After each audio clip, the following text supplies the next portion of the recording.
can you take Tylenol after you've had a Botox injection treatment done?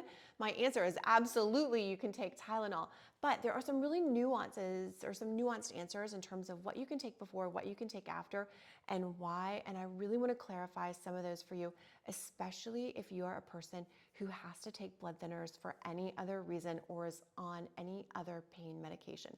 So if that's you or you have any questions or just want to know the answers, stay tuned. We will get into all of that today.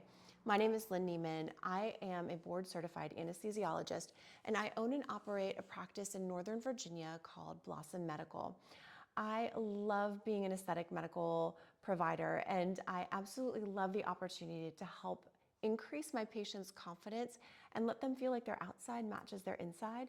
And so I hope that some of the answers that I can give to you today gives you the confidence to have a treatment done and know that you're doing the right things for yourself before and afterwards.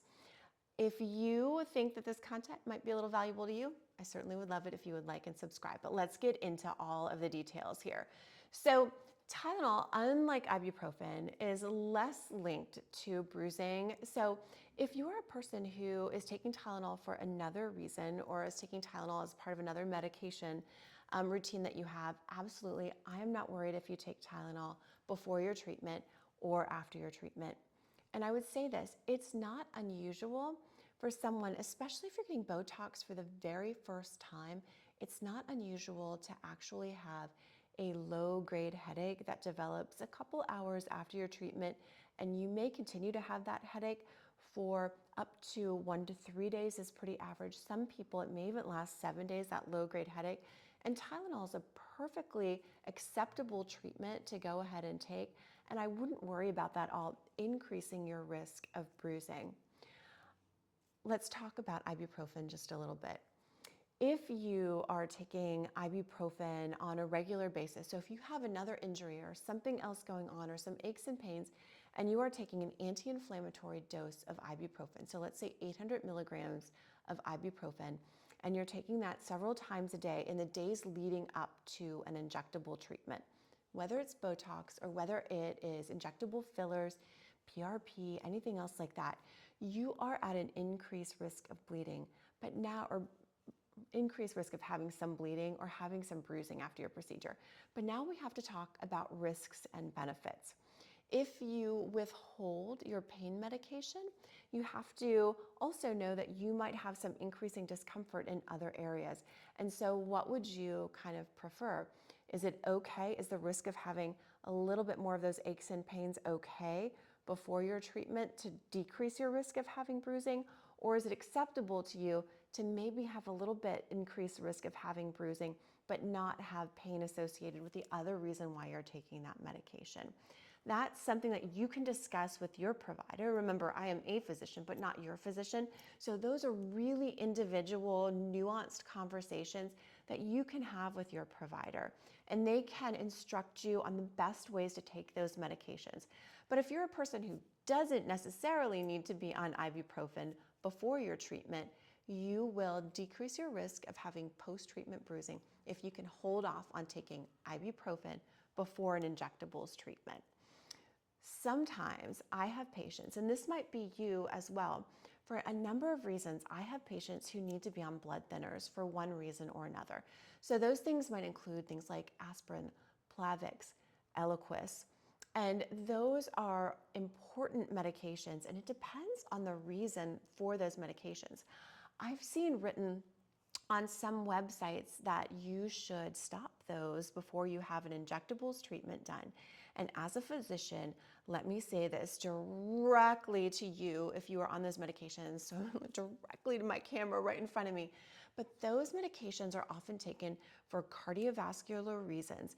And absolutely under no circumstances should you stop any medications that you are taking for protection of your heart, your brain, your kidneys, any of your vital organs to come in and have an injectable treatment.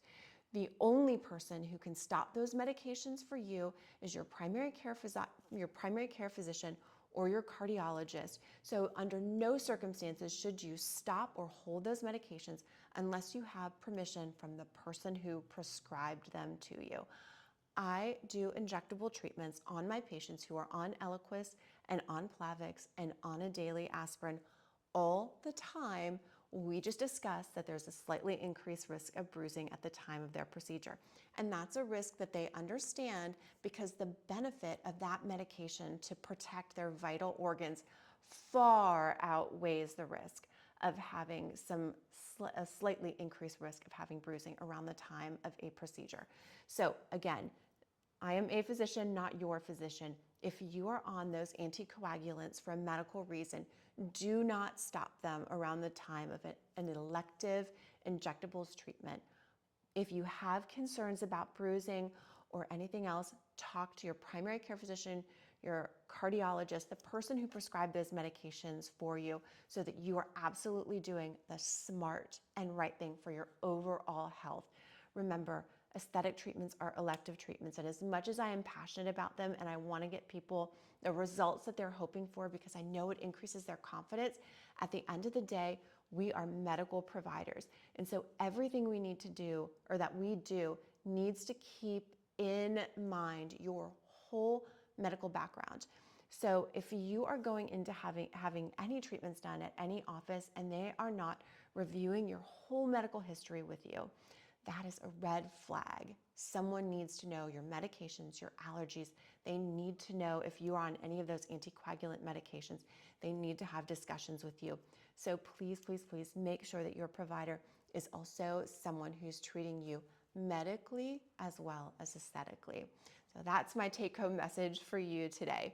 The only last additional thing I will tell you is if you do develop some bruising afterwards, topical arnica is something that you can purchase on Amazon. We'll put a link below in case that's something that you're looking for. It's kind of like almost like a topical aspirin, and that really helps to break up bruising in a little bit of a quicker fashion. It kind of speeds that up, and believe it or not, even eating fresh pineapple, it contains a compound called bromelain, and that really helps to improve just the turnover of those bruises, so it can help shorten the duration of bruising time. So that's just go to the grocery store and buy yourself some fresh pineapple. And last thing that I'll show you, we've shown this before, but this is an amazing little kit that we have here in case you were a person who was maybe on Motrin for a medical reason or ibuprofen, you're maybe on a blood thinner, you maybe developed some post-procedure bruising that you need help covering up. Something like our Jane Iredale Corrective Color series, this really just helps. There's different colors in here that will help to kind of neutralize or counterbalance some of the discoloration that you might see with a bruise and just help you feel a little bit better about yourself while that bruise is healing, so you're not self-conscious about it. Listen, none of your providers want you to have a bruise. It's not an outcome that we want, but sometimes even with all of the precautions, we can't help those bruises from happening. So just ask us questions if you have any questions about a bruise that develops post-procedure. We'd be happy to help you out and get you on your way to feeling amazing about yourself as soon as possible. I hope that this is content that you find helpful, and if you have a friend who maybe is considering injectables treatment and maybe has a condition where they're on some of those blood thinning medications, please share this with them. Make any comments below. We'd be happy to hear from you to know if this content is helpful at all, and also if there's anything else that you would like us to talk about or questions you have that you would like us to answer for you. And if you happen to be in the Northern Virginia area, Blossom Medical is located in Winchester, Virginia.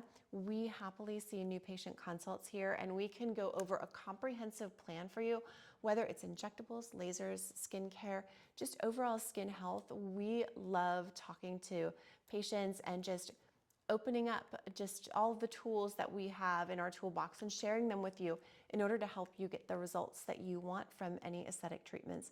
And also, if you're not in our area, so nationwide, we offer skin consults and they're virtual. So we will talk with you and get you on an amazing skincare plan to help you get the results that you want and deserve. If you find this content helpful to you, I would love it and appreciate it if you would like and subscribe below. And just, I really appreciate you spending a little bit of your day learning about this. Whether or not it's safe to really take Tylenol around the time of your procedure, my answer is yes. Those other medications we talked about. And if this information helps you out today, then I'm excited. But love if you would tune in and listen to any of our content in the future. And I hope this helps you make really good choices to get the best result that you can from your aesthetic treatments. Have a great day.